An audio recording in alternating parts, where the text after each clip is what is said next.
dia, muito obrigado à plataforma florestas.pt por esta oportunidade de falarmos do cadastro e da propriedade rústica em Portugal.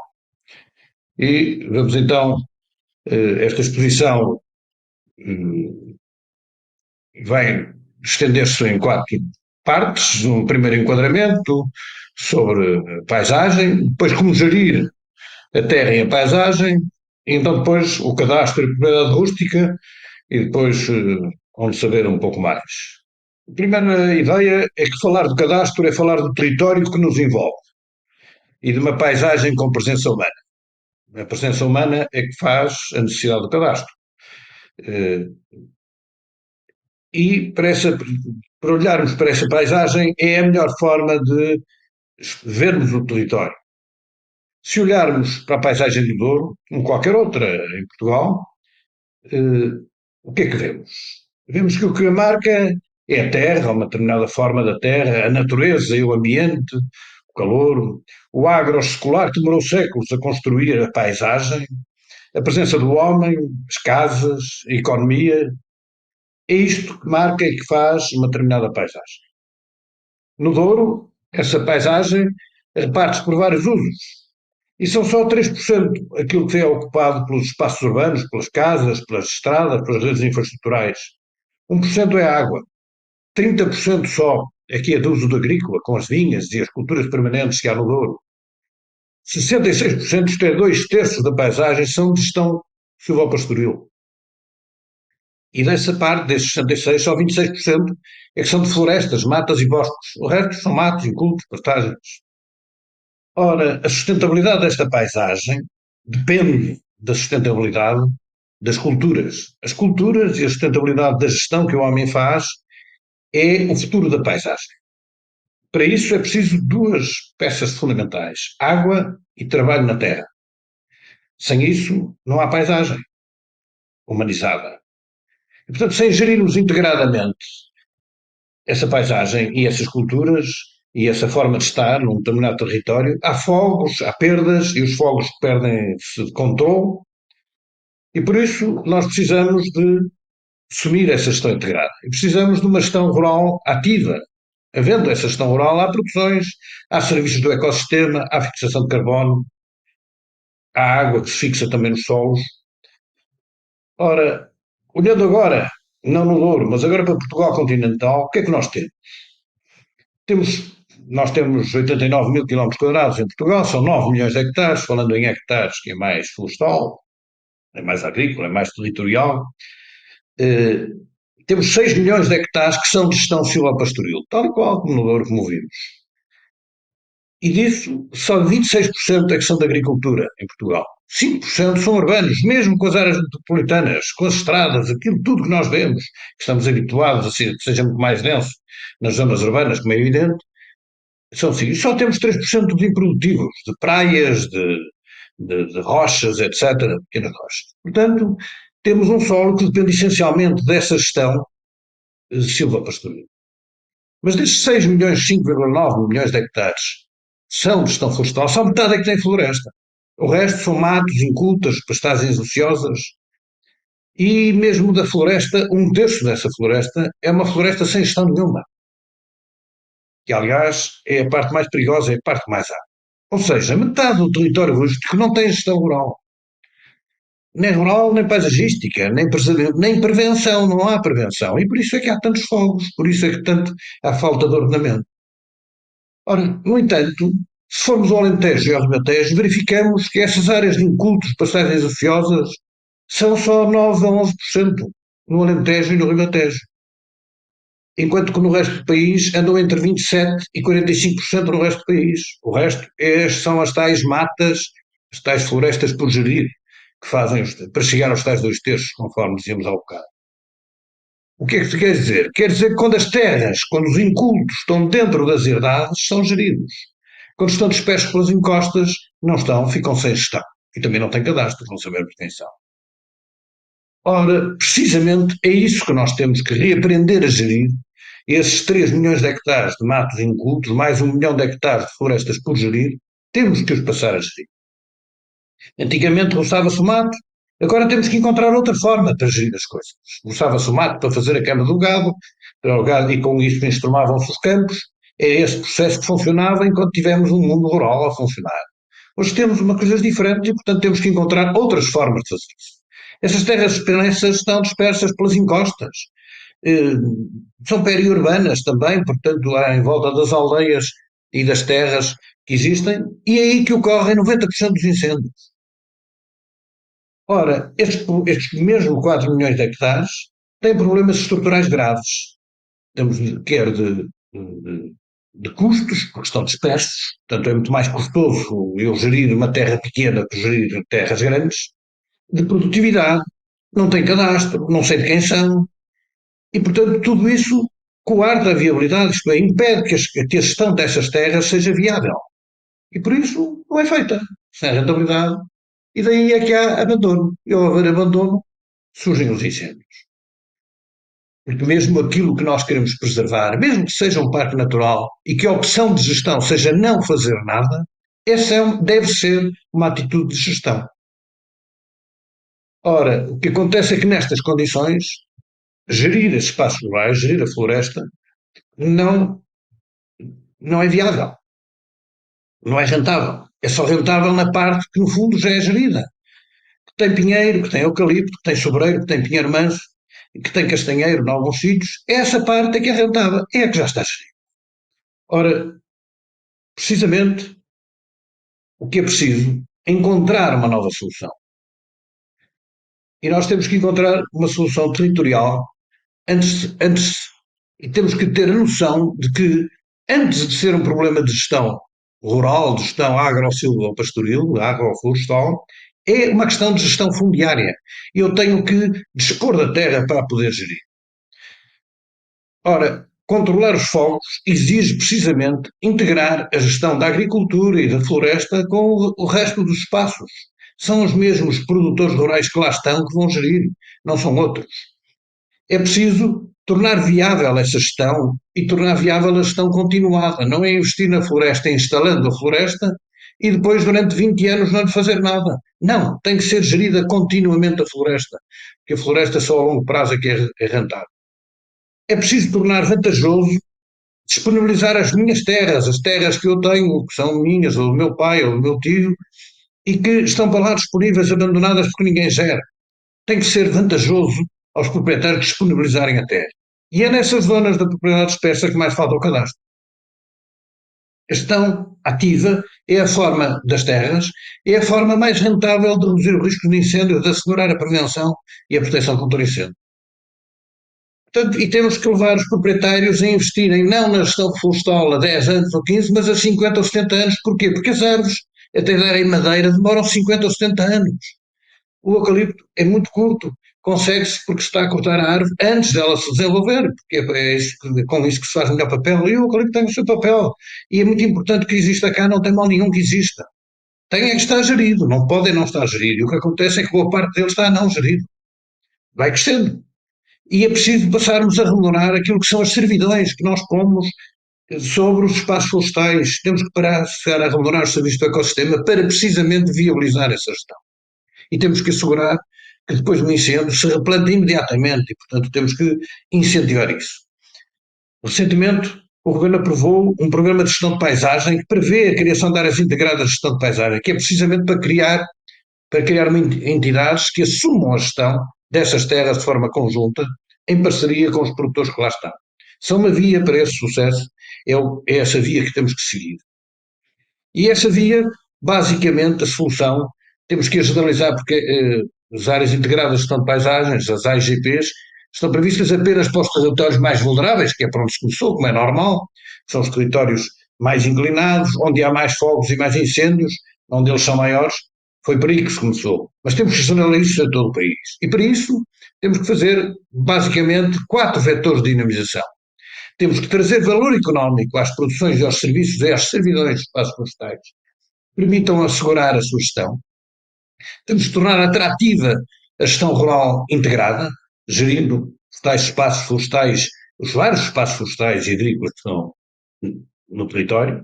Temos que tornar rentável também a gestão profissional e certificada, para termos carbono fixado que permita combater as alterações climáticas, por um lado, e para gerir essa paisagem.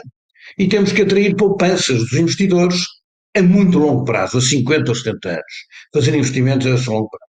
E temos que começar já, porque quanto mais tarde se intervier nessa gestão integrada na paisagem, menos poderemos usufruir da pouca gestão rural que ainda lá existe. Porque são essas gestões rural que vão assegurar a gestão da paisagem. O que é que nós temos? Temos um território em Portugal que é muito variado. Fisicamente, o território é muito variado, temos as montanhas de transição litoral interior, temos as zonas mais planas do sul, temos uma realidade, a densidade demográfica, a presença do homem e das casas na natureza, que deixamos, aliás, expressar de forma completamente disparatada, mas é o que temos, eh, é muito diferente também em todo o país, no litoral é muito mais densa, no interior muito menos. O uso e as culturas que temos são diferentes, a dimensão média das propriedades e dos prédios rústicos em que se divide o país, o território, são também muito diferentes. Varia a dimensão da dispersão das propriedades, enquanto que no sul, no Alentejo e na beira interior, temos propriedades que são praticamente todas juntas, no litoral e no centro temos propriedades que são dispersas e que têm uma terra aqui, outra ali, outra acolá, porque foi a forma que se foi construindo a paisagem. E, portanto, também a realidade cadastral é muito diferente. Infelizmente, o país o que é que fez? Fez o cadastro onde era fácil, isto é, no sul do país, onde as propriedades já são maiores, onde era mais fácil fazer, foi feito. No norte do país está praticamente por fazer. Portanto, e aí temos que fazer o cadastro, precisamente nas tais zonas, nos tais 4 milhões de hectares das encostas dispersas de propriedade. Aí é que ele faz essencialmente falta. E começou por se fazer um cadastro geométrico da propriedade rústica, que foi feito no Alentejo, essencialmente no Alentejo, Ribatejo e também no Oeste. Depois passou-se para o cadastro, agora temos aquilo que se chama o cadastro predial, e como tudo isso é oneroso e muito demorado, e muitas vezes é difícil de fazer porque as pessoas já lá não estão e desconhecendo boa parte das terras, criou-se um novo sistema agora, que é o Sistema de Informação Cadastral Simplificado, que não é tão preciso como os outros, mas que permite ter informação sobre a Terra e permite reunir todas as informações através do balcão único do prédio, onde os prédios se podem identificar. Mas o todo o que se passa no território são sempre os proprietários rurais. São eles que identificam as terras e os produtores rurais, que são aqueles proprietários rurais, normalmente, que ainda estão na terra e ainda gerem as suas terras. Uns de maior dimensão, outros de menor dimensão. Esses são a peça fundamental da gestão da paisagem. Bom, a olharmos para um território, estamos aqui a olhar nessa fotografia, é uma área de uma freguesia. O que é que vemos? As propriedades estão retalhadas, isto é, o território não é um plano cheio de desenhos bonitos que são feitos num plano, não. O território é uma malha de prédios rústicos e urbanos. É assim que está dividido o território. E esses prédios urbanos agregam-se a explorações. Aqui temos a verde uma exploração agrícola. São as várias terras de uma exploração agrícola, neste caso até são terras bastante grandes. As explorações agrícolas normalmente terminam na freguesia. Isto é, na freguesia onde está naquela aldeia ou naquela terra rural, naquela vila, eh, sede a exploração tem lá um assento de lavoura qualquer e depois tem terras dispersas, que normalmente estão sempre dentro da mesma freguesia. Portanto, é ao nível da freguesia todo este processo tem que ser tratado. Atrás de cada prédio há a capacidade de gestão do proprietário. Tem capacidade? Não tem. Se ele vive na cidade, desligou-se completamente, já não tem essa capacidade. Quais são os meios disponíveis que ele tem? Os interesses do proprietário. Não tem que ele a terra. Ninguém está interessado, ninguém lhe renda. Pois não, porque se calhar a terra não rende nada, como vimos atrás, não é rendável a gestão das terras se não for encarada de outra forma. E, portanto, nós temos que identificar e delimitar os prédios, que é o primeiro passo do cadastro, é identificar a delimitação desses prédios rústicos que formam essa propriedade rural. E essa identificação é um primeiro ato de gestão. Nós temos que levar os proprietários a fazerem esse primeiro ato de gestão. Vamos, para isso, perceber alguns conceitos que são importantes sobre a propriedade rústica. Primeiro, há dois domínios em Portugal, há o domínio público e o domínio privado. Isto é, os rios, o leito dos rios, mesmo o próprio leito de cheia, alguma parte das margens dos rios, as praias, as barragens, tudo isso são domínio público. Não pode ser dividido em prédios. E o Estado, quando faz uma nova barragem, deve expropriar essas terras. Deve não, expropria. É assim que está na Constituição. Precisamente, o resto que está fora desse domínio público, as estradas também são do domínio público. Todo o resto é domínio privado. E essa parte do domínio privado que é apropriável em prédios e que deve estar dividida em prédios. Já agora, só um parênteses, a questão que surgiu nas barragens do Douro Internacional aqui há uns tempos foi precisamente porque há um problema ainda que não foi assumido no domínio público e que deveria ter sido. Bom, mas a questão é que a parte do domínio privado, na parte do domínio privado, nós temos propriedade privada, temos propriedade pública, das entidades públicas, várias entidades públicas podem ter propriedade pública desses prédios, e temos propriedade comunitária, que são os baldios, e são também outras formas comunitárias que também existem na região centro, que são formas de ter a terra em conjunto. São um baldio, por exemplo, é uma terra que é propriedade plena dos residentes na aldeia onde está associada a esse baldio. Ela não tem nada de pública. É propriedade daqueles proprietários e tem uma forma de gestão própria. Ora bem, para termos estes prédios, normalmente temos os prédios inscritos na matriz das finanças. Matriz é como se chama o sistema onde estão registados todos os prédios. Mas quem está inscrito na matriz tem o prédio inscrito na matriz para pagar impostos. Não prova a propriedade. Pagar o imposto é uma forma de exercer a posse da terra, mas não confirma a propriedade. Outra das formas da posse é identificar a terra. Não é? No tal balcão único dos prédios, conforme referimos há pouco. A posse é um poder. Eu tenho o poder de ter a terra, tenho o poder de mandar nela, é um poder. A propriedade é um direito que só se exerce se eu quiser. Se eu não exercer esse direito, se não registar a terra, se eu não registrar a propriedade da terra, não tenho o direito de exercer a propriedade. Não posso fazer nenhum negócio. Se não posso vender a terra, comprar, alugar, não posso. Posso fazê-lo de forma informal, mas não posso fazer de forma formal. Para isso tem que estar registada na conservatória. Em Portugal, infelizmente, nós temos este sistema separado entre a inscrição na matriz nas finanças e o registro da propriedade, do direito de propriedade na conservatória, inscrevendo os proprietários na conservatória. E se não tivermos este registro a coincidir com o que está nas finanças, não podemos fazer negócio nenhum com a terra.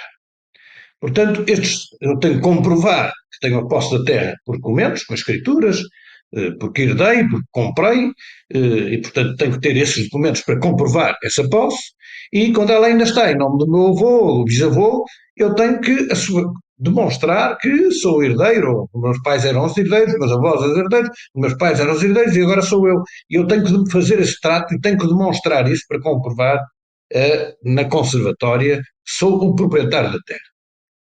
Portanto, a questão do processo de identificação predial tem que assegurar que os titulares são os mesmos, quer nas finanças, quer na conservatória, que a área também é a mesma, isto é, que um prédio corresponde ao outro.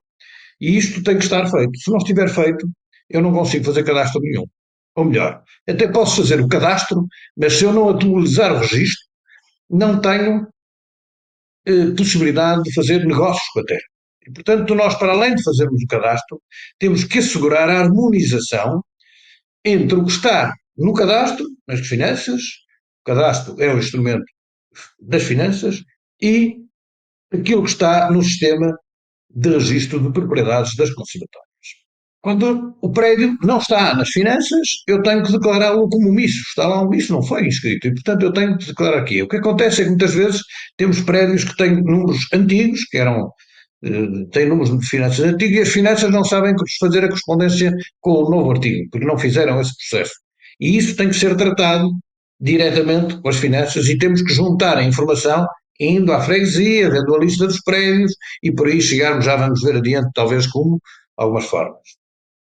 A criação do novo sistema de informação cadastral simplificada, com o balcão único do prédio, onde as pessoas, informaticamente, já vamos ver como, podem aceder para identificar as suas terras, eh,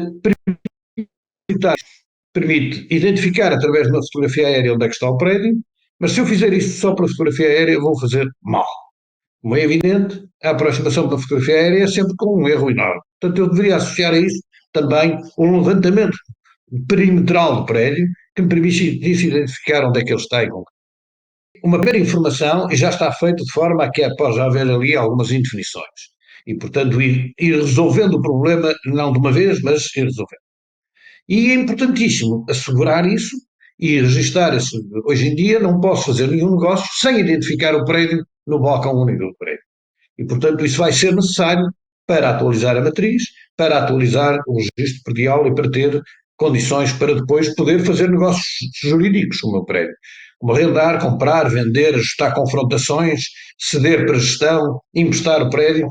Para esse processo ser formal, é preciso que esteja atualizado esse processo. Esse procedimento, às vezes, exige que seja assinado por todos os comproprietários. Portanto, se eu sou comproprietário com os meus irmãos ou com os meus primos, eu tenho que, todas as pessoas vão ter que confirmar isto. O que às vezes é complicado, mas é assim que o processo funciona. Aqui temos uma simples apresentação do que é do lado esquerdo aquilo que está nas finanças e do lado direito, portanto, a caderneta perdial nas finanças e a descardição perdial na conservatória. São dois documentos separados que muitas vezes não coincidem uns com os outros. E nós temos que fazer com que coincidam as informações que estão num e no outro documento. E, portanto, a primeira coisa que temos que fazer nos nossos prédios é obter estes dois documentos na sua situação atual. Ir às finanças e ir à conservatória e pedir a caderneta predial e a descrição predial dos prédios. E verificar o que é que está diferente, para os pôr de acordo. Esse é o primeiro papel que é preciso para qualquer coisa. Depois temos que ir ao GUPI para identificar onde é que está o prédio. E então, identificar, há municípios que já têm o processo a funcionar, há municípios que ainda não, conforme está em cima, ainda não têm este processo do balcão único de prédio a funcionar. Rapidamente isto está a estender-se, neste momento parece que já cobre 2/3 do país ou mais, portanto já praticamente todos os municípios já puseram este processo a funcionar e rapidamente nos próximos, creio que meses, digamos assim, este processo vai estender-se a todo o país. Neste balcão único de prédio, eu não apresento muito, mas enfim, é um site e está muito bem feito e encaminha para identificar onde é que eu posso identificar e como é que eu posso desenhar na plataforma o limite dos meus prédios, o mais aproximado real da realidade. Mas depois devo também assegurar um levantamento perimetral e ter o apoio de um técnico para assegurar que o limite é efetivamente correto. Ora, esta forma de fazer isto, através do sistema de informação de paisagem, dá por vezes diversas dificuldades. Vamos ver, por exemplo, aqui no caso isto não é uma freguesia, é uma parte de uma freguesia, é uma área integrada de gestão de paisagem, neste caso é em Alvaz, em Góis, precisamente. Esta é a fase que antecede a informação cadastral, a partir da informação cadastral simplificada, o que foi recolhido. Foi recolhido porquê? Porque, ao criar uma ZIF, todos os proprietários foram chamados a identificar e a Associação Florestal do Conselho de Góis, nessa altura, facilitou, até lhe fez esse trabalho com 100 custos ou com poucos custos, assegurando que esse processo era feito. Eu tenho que juntar, agora sendo técnico, tenho que ir procurar também outras informações que já existem, como as que estão no parcelário, onde são identificados todos os projetos que se candidatam a apoios financeiros e onde também não estão lá. E tenho que reverter essas informações. Tenho que o disponibilizar para oferecer, para fazer levantamentos perimetrais aos proprietários para ter essa informação. É bom que eu tenha uma fotografia aérea antiga, onde permita ver muitos prédios que já hoje em dia não se nota quais são os limites, mas numa fotografia de 1950 ou 60, eu se calhar noto bem onde é que estavam os limites dos prédios e ajuda-me a marcar a identificação dos prédios.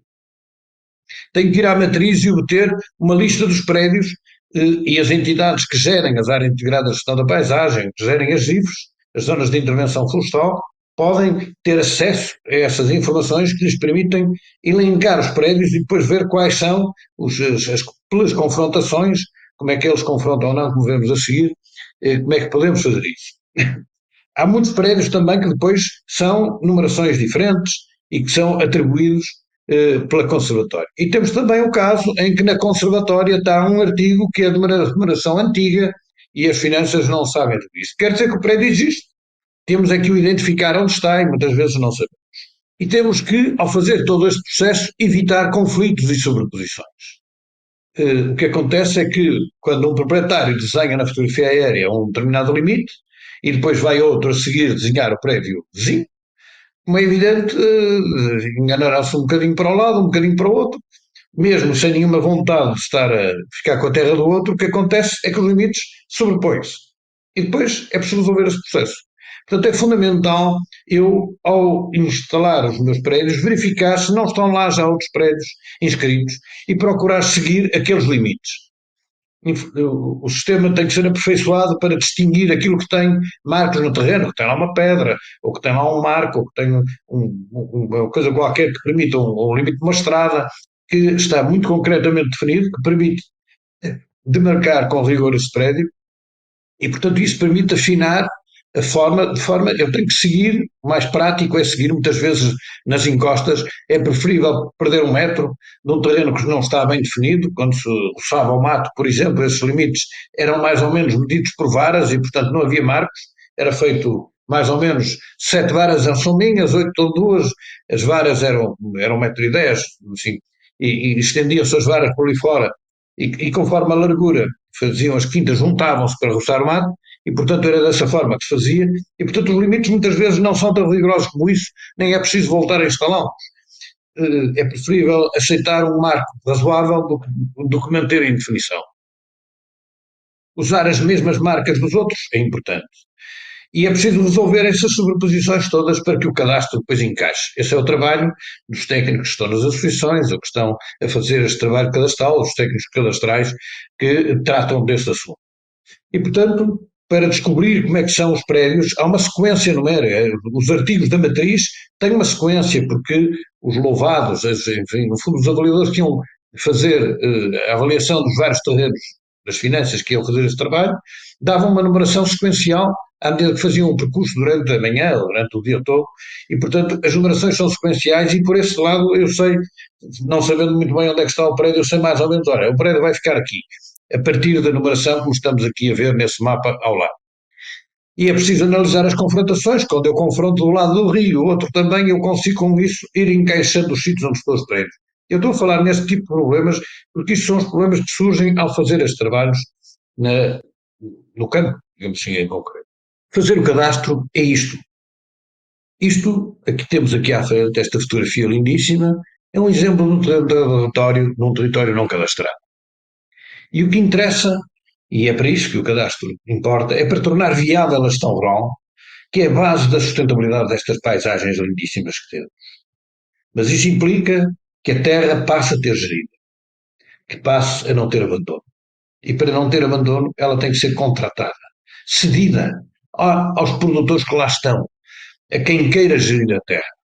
E isso é um bem que nós temos que fazer uns aos outros e temos que levar os agricultores, os produtores florestais ativos, a que possam passar a gerir essas terras.